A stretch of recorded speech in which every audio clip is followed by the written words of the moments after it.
about these debates. I mean, I don't really want to.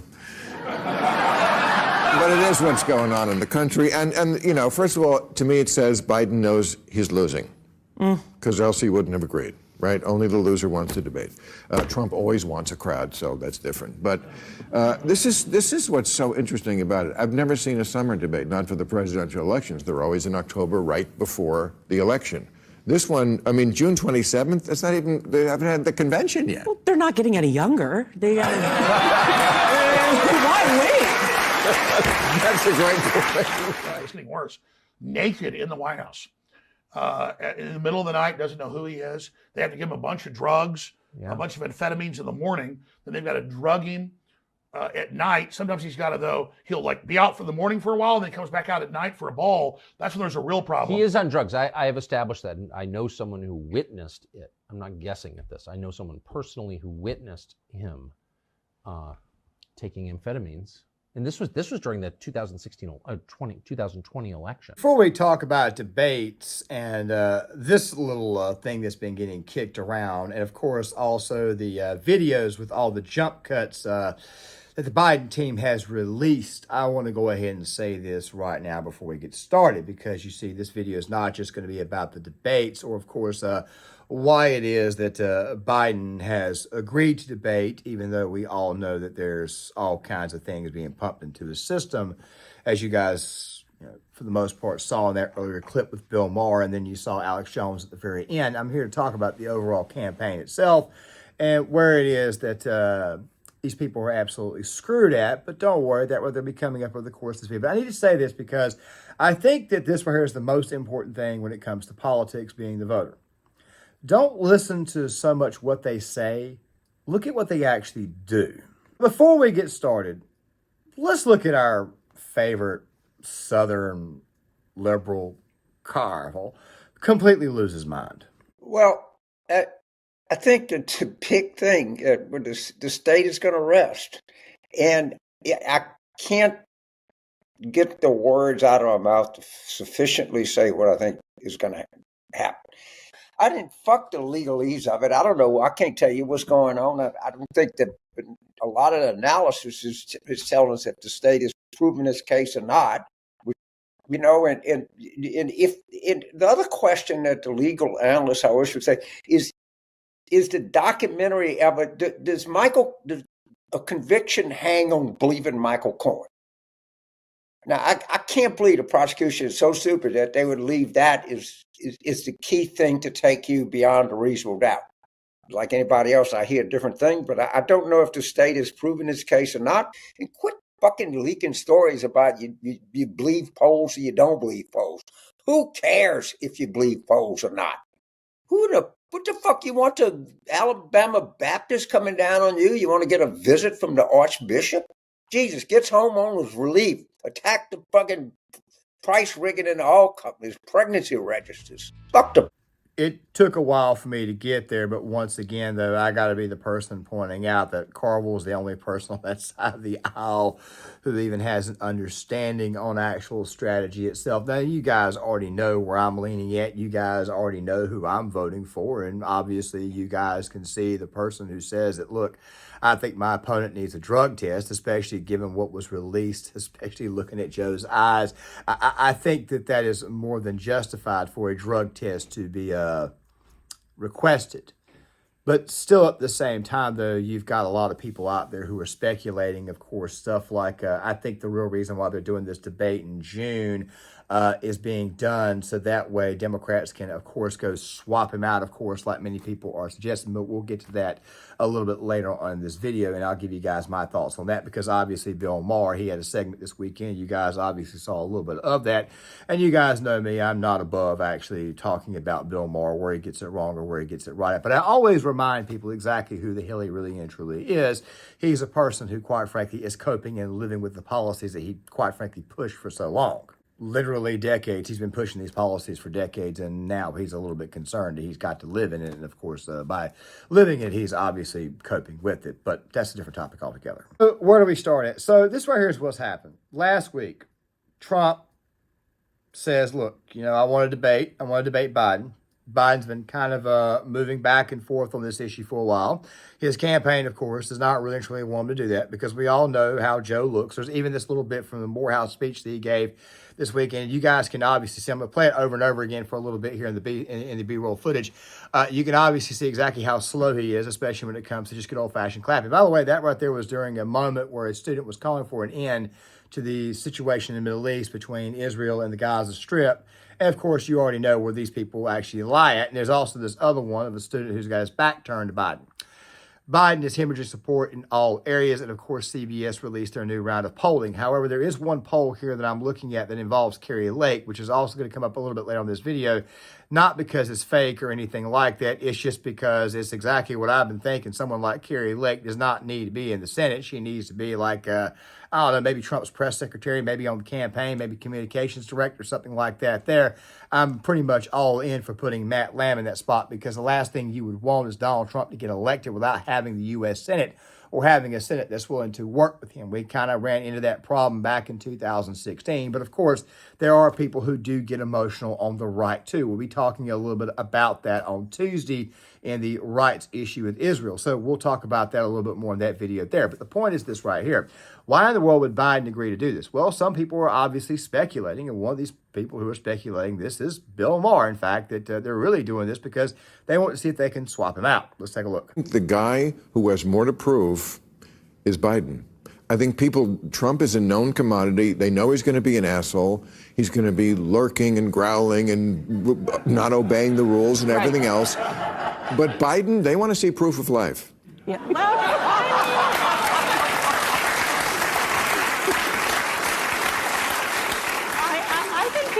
I see it a little bit more favorably for him because he's already shown that he can stand up and give a rousing talk when need be. So he just needs to show that he is sane. Yeah. There might need to be some amount of drug testing for both of the men, just because we never know what kind of amphetamines and steroids are going to be helping accelerate. Really? Some of what Bill said there, I actually agree with. I do think that Biden does need to prove something, but I think that we'll get to that more on the other side here in a second. But speaking of, I don't know, drugs, amphetamines, I'm showing you guys the actual, honest to God stuff right here in the B-roll footage of Biden. Pay attention to his eyes and look at how many times the camera actually pans. Not to mention the pun on Wednesdays. You can see all the jump cuts and everything in these. This guy is definitely on something. It's part of the reason why it was that I played that Alex Jones bit right after the initial 30-some-odd second Bill Maher bit. But speaking of that drug test. Idiot from CNN. Oops, I shouldn't say that. I'm doing a debate for them. They'll be slightly tougher. No, I have fake tappers. They said, I just want to debate this guy, but, you know... And I'm gonna demand a drug test too, by the way. I am. No, I really am. I don't want him coming in like the State of the Union. He was high as a kite. I said, is that Joe up there? A beautiful robe? And by the end of the evening, he's like, well, it was exhausting. Don't blame the orange guy not one daggone bit for saying that Biden definitely needs one. Just simply saying. But let's get back on point. I have explained in multiple videos that it's extremely unlikely for them to swap him out, even if they could. Gavin Newsom is not electable. Michelle Obama does not want to run for president. She does not want to run the country. She's getting paid hundreds of millions of dollars sitting out there on Martha's Vineyard. While Barack has definitely got his hand in this administration, I highly doubt he wants to be actively involved. As a matter of fact, when he was president, the guy wouldn't even get out of bed till 9:30 in the morning. And even Netflix canceled one of their... That's a different story altogether, but the fact of the matter is these aren't exactly people who are known for their work ethic. All right, I'm just simply saying. If you replace Biden at this moment in time with anybody, it would more than likely be Kamala Harris, but she's an absolute joke. She's an absolute disaster. Also, something else, the timing, the fact that Democrat Party voters have basically put their stamp of approval voting for Biden at this moment in time. In the primaries, they're telling you that that's for the most part who they want. Yes, superdelegates can get involved, but it will only work for so much. I'll have videos and stuff in the description box explaining the process, but even some liberal commentators have come out and said, no, we cannot replace him, and there's actually a push to start having people vote third party. We'll talk about that in another video, but it's mostly amongst the left. The point is this right here. The suggestion that Bill is trying to make here is that maybe he's doing this so that way they can kind of see. There's also another suggestion involving the Senate, which I'm going to talk more on the other side of this next clip to kind of explain that right there is probably what the hell is really happening, but let's go ahead and roll the other one anyways. I feel like we have turned a corner, though. Like after the last election, it was Trump is finished. And then a year later, it was, well, he's not going away. And then it was, uh-oh, he could win again. And now it seems like the consensus is almost Biden can't win. And he is losing in all the swing states, I think, except Wisconsin, and by bigger and bigger numbers. Is it too late to switch out? If the Democrats are going to do it, what? Well, I was thinking, is it too late? Probably. Is it too late for him to win or too late to sub someone in? Switch. Because like in these states where Biden is losing, it's interesting. The Democratic Senate candidate is not losing. So it just says something, which is it's not the party necessarily, somewhat, but it's the guy. They just don't see him as the guy. No matter what he does, he has plenty of victories. It doesn't seem to ever move the needle. But the Democrats will have to get off their keister now.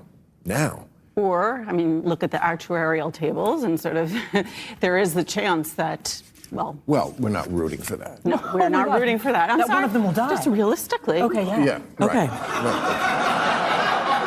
What Bill's talking about is he's talking about the Senate. You see, I think the person, when he says, I think Biden's the person who's got to prove things, I think that what's happening is that Biden has got to prove to the party that he can at least handle Trump enough with the media. And don't worry, we'll get to the media in a second because the moderators of this debate will be Jake Tapper, who had this nice little bit to say back in 2020. The dehumanizing rhetoric of Adolf Hitler is once again alive and well on a national political stage. This time, of course, in the United States. This time given life by former president and current Republican presidential frontrunner Donald Trump. The Jew, Hitler wrote, quote, poisons the blood of others.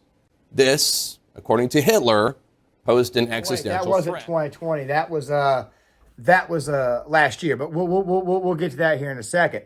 The point is this right here. The mainstream media is the ones who's actually running things. All right, they're the ones who are actually running everything. I think Trump knows this. I think what's going on is that Biden is doing this so that way he can kind of prove to everybody that he can protect the Senate. Let me go ahead and explain exactly the seats, the spots themselves that are competitive and not competitive. Ted Cruz down in Texas, he's going to more than likely get reelected by a pretty heavy number. Rick Scott in Florida, he's going to get reelected. But Democrats will go throw money in that seat anyways. North Carolina, my home state, does not have. Nobody else really in the South. There's not really a seat that's actually competitive. The Virginia seat that's up for grabs is not going to be competitive. Bob Casey in Pennsylvania, it looks like that one could be competitive, but he's facing a very, very weak Republican in Eric McCormick. However, West Virginia will more than likely, guess what, flip Republican. Ohio will more than likely flip Republican. It's getting redder and redder. Wisconsin, that seat between Eric Hovde and Tammy Baldwin is going to be a seat that, quite frankly, I'm going to go ahead and call it right now. I believe it will flip Republican. It doesn't look that way now, but they're highly underestimating Hovde. John Tester's seat, more than likely, will probably flip Republican too. The Nevada seat, even though Nevada is experiencing a red shift, we don't really truly know. I haven't begun to call that one, but still, that's a very competitive seat. There's a lot of competitive seats. However, the seat in Arizona is the one that a lot of people, especially Republicans, are the most concerned about because Carrie Lake. I like Carrie. I want to go ahead and say this. I know there's a lot of Carrie Lake fans out there, and if you come across this video, I'm probably going to piss you off, but I want to go ahead and say it right now. That woman right there does not need to be running for office. She needs to be Trump's press secretary, or she needs to be his communications director. Sue me. I really and truly don't care. That woman does not need to be the candidate. She's pissed off the McCain crowd way too damn much, and you kind of need those donors at this moment in time. Hence the poll. You see, the thing that Bill is trying to say here is that he understands that the real reason why Biden is going out there is so that way he can prove that he can protect the U.S. Senate. He can protect the Democrats' spot in the Senate. The Senate's going to flip Republican. The question is by how much. You see, Republicans at this moment in time, and let's just say they have a clean sweep, they could add anywhere between 6 to possibly 10 seats. If you gave Donald Trump a one-term proposition and you gave him, say, 57, 58 Republican senators, and you gave him, I don't know, the House, or added on to the 1 to 3 seat majority that Republicans have, which is not much of a majority at all. So that way, and I can already hear a lot of people screaming and hollering that Mike Johnson's got to go, but I hate to tell you this. when you've got people like Marjorie Taylor Greene in your party right now who are screwing things up, and I like Marjorie, but still the point is this right here, when they're going out of their way to keep this guy on edge, I don't know, scare the hell out of him into passing legislation, budgets that quite frankly won't pass, it becomes much, much harder, and it's pretty obvious that he would go to the other side to get additional support from some of the less insane members of the Democratic side of Congress. It's called politics 101. It's called a game. Everybody hates the game, but at the end of the day, you got to learn to play it. The idea is to get power and use that power and wield it correctly. We've not been able to do that for a very long time. But if you give Trump a one-term proposition with a huge Senate advantage and the House of Representatives, God knows the amount of good things that could happen. So the truth about Joe Biden taking this debate in reality is really more about him being able to prove that he can protect the Senate, because even though the Biden campaign is playing make-believe and saying that the polls are all fake and he's not really and truly losing, chances are he probably really and truly is what? Losing. However, that also goes back to the Senate. Is there a lot of split ticket voting going on? That's a different topic for another day. What I would recommend you guys is go check out someone like, say, Real American Politics or Red Eagle, something like that, because they'll be a little bit better at explaining that one to you. But then we get to the topic of the debates themselves, and would they actually be fair? So I came across this bit from Bill O'Reilly, who's now back on YouTube through the first. And all I got to say is this right here. Jake Tapper and Dana Bash have got to be the two worst moderators you could come up with, especially given their sordid past. In isolation, Mr. President, you have become a symbol of your own failures. Failures of recklessness, ignorance, arrogance. The same failures you have been inflicting on the rest of us. Get well, and please, for the rest of us who don't get to go to Walter Reed, get well and get it together.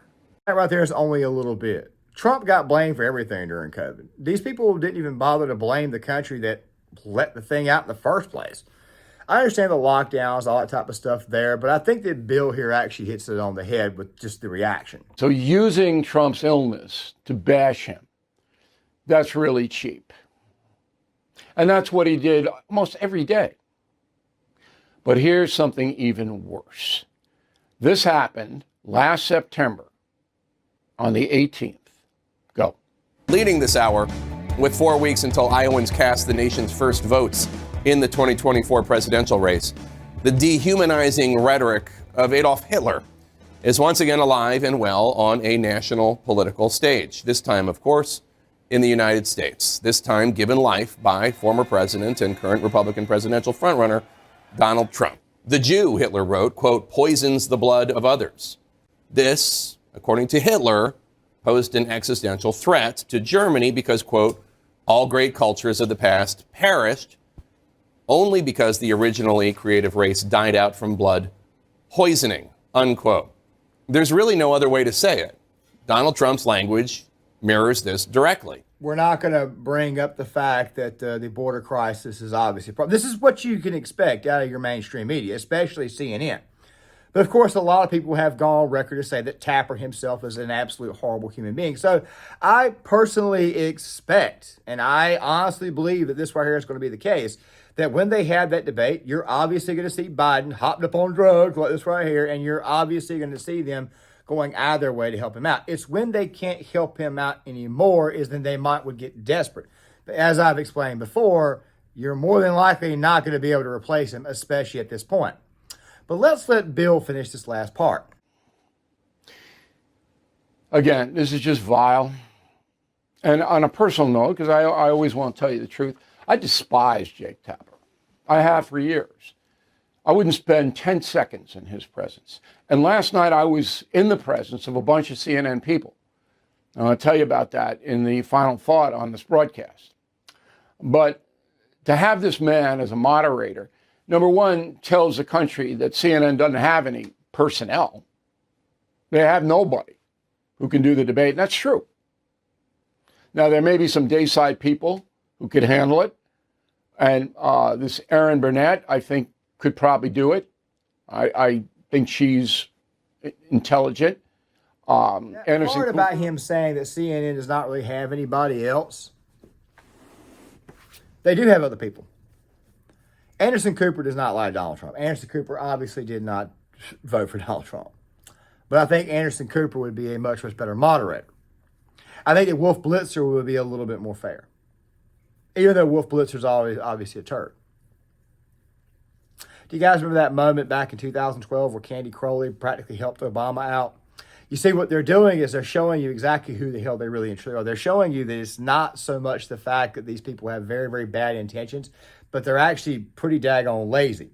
You see, even Obama knows this, that back in 2012, and I want you to understand something really quick. Back in 2008, when Obama got elected, he looked great in all the debates because he was debating a man in John McCain who was like 74 years old, could only halfway hear, and of course, for the most part, he was a very weak candidate. In 2012, they faced a flip-flopper, a known flip-flopper in Mitt Romney, and Romney absolutely crushed Obama during the first debate, but then all of a sudden, he got the assistance from Candy Crowley in the second debate. It was more of a draw, and then the third debate, Romney decided not to be aggressive. Do you honestly think that Donald Trump is not going to be aggressive on Joe Biden? Do you think it's not going to happen, that Trump is not going to get into a verbal altercation with Jake Tapper and Dana Bash? Now, my advice to Trump would be just simply stay on message, but we all know the Donald. It's very, very hard for him to do so. But yes, I do expect this debate to turn into a bit of a scrum. However, let me say this really, really quick before I end this video. Trump recently has been much, much better on the campaign trail, way better. When he is focused, when he is staying on topic. And I think that the Democrats' debate rules that they've put in place, all the god-awful provisions that I did not mention earlier, which are going to be in the description box because the provisions of this debate are absolutely terrible. Muting one of those mic whenever you can, not letting somebody talk over the time limit. Debates really don't really change anybody's minds, but still, though, they're there for optics. People need to obviously see it happen because people need to know one side's not a coward and one side's not, and one side is. Yeah, the thing is this right here. During the Republican debates, Trump had this like 50 to 60 point lead over all the candidates, so therefore he did not need a debate. Hence the fact you still got the DeSantis people calling him a coward for not willing to debate. Dude was up by 40 or 50 points, and the debates obviously did not move the needle to help those candidates out against Donald Trump. So in what world did he need to debate? The point is this right here. If Trump is on message, he'll be fine, even with being forced to debate Dana Bash and Jake Tapper, because I can tell you right now, he's not going to be debating Joe Biden. And that right there is what I think is going to end up happening as far as this debate is concerned. But my actual thinking on what this debate will do, nothing. It won't change anything. As a matter of fact, I believe post-June 27th, the panic meter is just going to go up higher for Democrats, or it's possible that it does not, and they continue their very, very merry way. And it's the one in September where the actual panic meter is actually up all the way. But I'll let you guys decide on that really for yourself, what you guys think will happen. You guys tell me what you think will actually happen after this debate. I'm not talking about during, after. Tell me what you guys think. Please hit the like button, subscribe, share the video, sign off in the comment section. I'll see you guys later. The debate provisions, which, by the way, the Biden campaign, the Biden team requested in order to have Trump, it's almost like jump through hula hoops to even have this thing take place, are absolutely horrid. I'll talk more about it at the end of the video, but just know that when the side that refused to debate first now comes in and says, okay, we'll debate, but you can't have a crowd, you can't have this, you can't have that there, I can mute your mic whenever. Those right there are not good provisions. This is kind of the crap that we put up with in the world of online discourse when dealing with the radical left, especially leftist commentators, because they have this propensity to just constantly interrupt. Biden does not have the energy to interrupt, but I can promise you right now that Jake Tapper and Dana Bash will be interrupting Donald Trump the entire night. So go ahead and get ready for Trump to basically be forced to do what he was forced to do in the first debate that he had back in 2020, where he was forced to debate Chris Wallace the whole time. Just saying.